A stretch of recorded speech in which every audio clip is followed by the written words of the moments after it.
নমস্কার বন্ধুরা, আপনাদের সবাইকে স্বাগত জানাই। আমি আজকে একটা গরমে উপযুক্ত ডেজার্ট রেসিপি নিয়ে চলে এসেছি। এটা কারোর জন্মদিনেও করতে পারেন, অথবা সামনে জামাই ষষ্ঠী আসছে তখনও করতে পারেন। তো লিচু দিয়ে লিচুর পায়েস। তো লিচুর পায়েস খুবই জনপ্রিয় একটা ডেজার্ট গরমের সময়।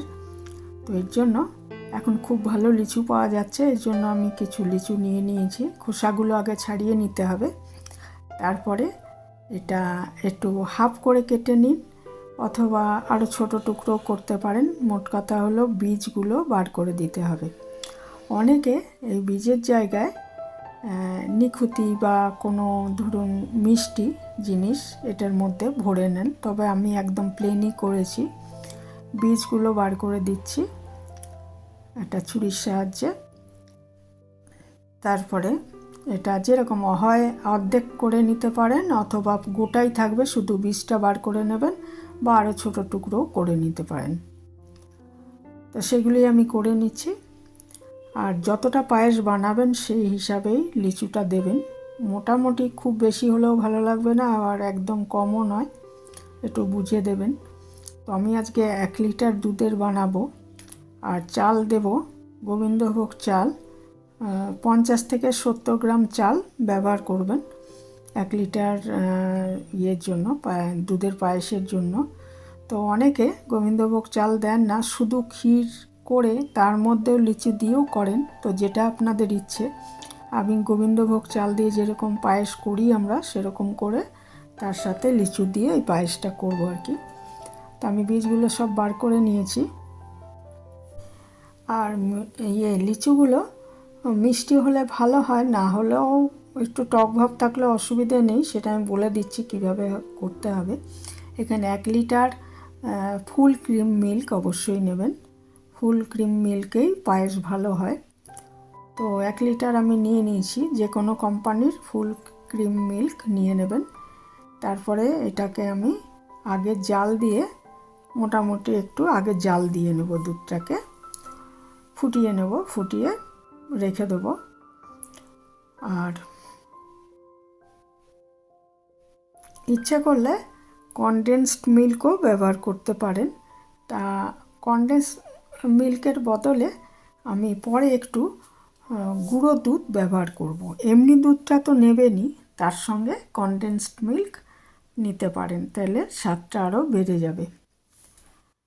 তো দুধটা ফুটে গেছে। আর ওইদিকে আমি একটু গোবিন্দভোগ চাল, প্রায় 70 গ্রাম মতো গোবিন্দভোগ চাল নিয়েছি আমি। চালটা একটু ধুয়ে আর একটু ভিজিয়ে রেখে দিচ্ছি 10 মিনিট।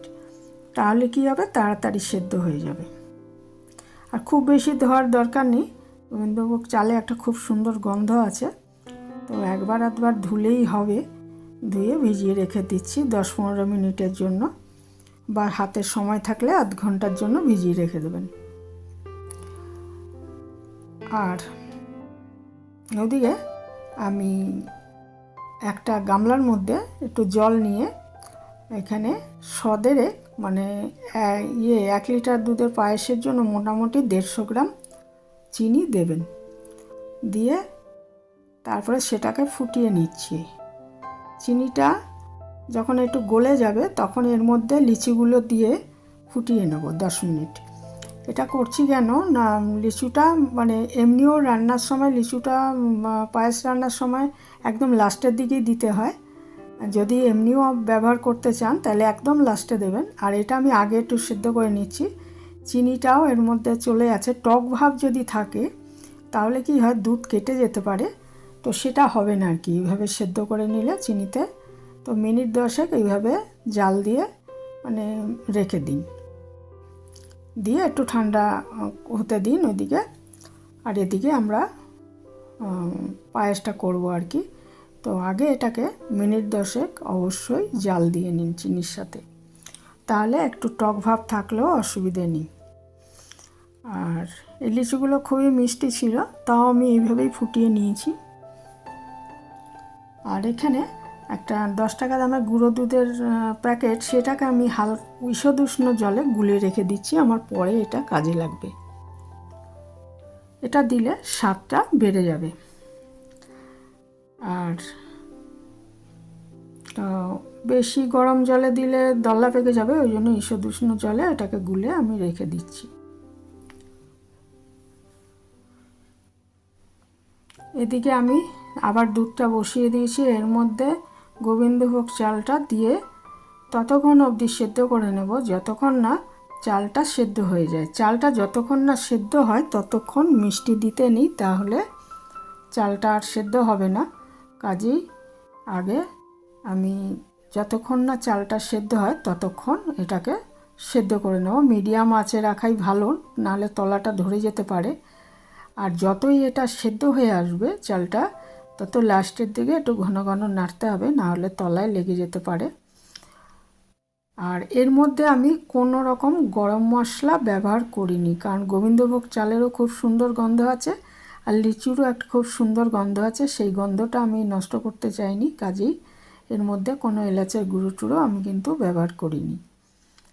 তো চালটা আমি একটু কিছুক্ষণ পরে দেখে নিলাম, এটা সেদ্ধ হবে আরও। তো এইভাবে মাঝে মাঝে দেখে নিতে হবে যে চালটা সেদ্ধ হয়েছে কিনা। যতক্ষণ না চালটা সেদ্ধ হয় ততক্ষণ আমাদের এটা রান্না করে নিতে হবে। একটু ঢাকাও দিতে পারেন, তবে দুধ তো উতলে যাওয়ার সম্ভাবনা, আমি একটু ঢাকা দিয়েছি, কিন্তু সেটা আবার একটু পরে খুলে দিতে হচ্ছে। তো সেইভাবে যেভাবেই হোক এটাকে চালটাকে সেদ্ধ করে নিতে হবে আগে।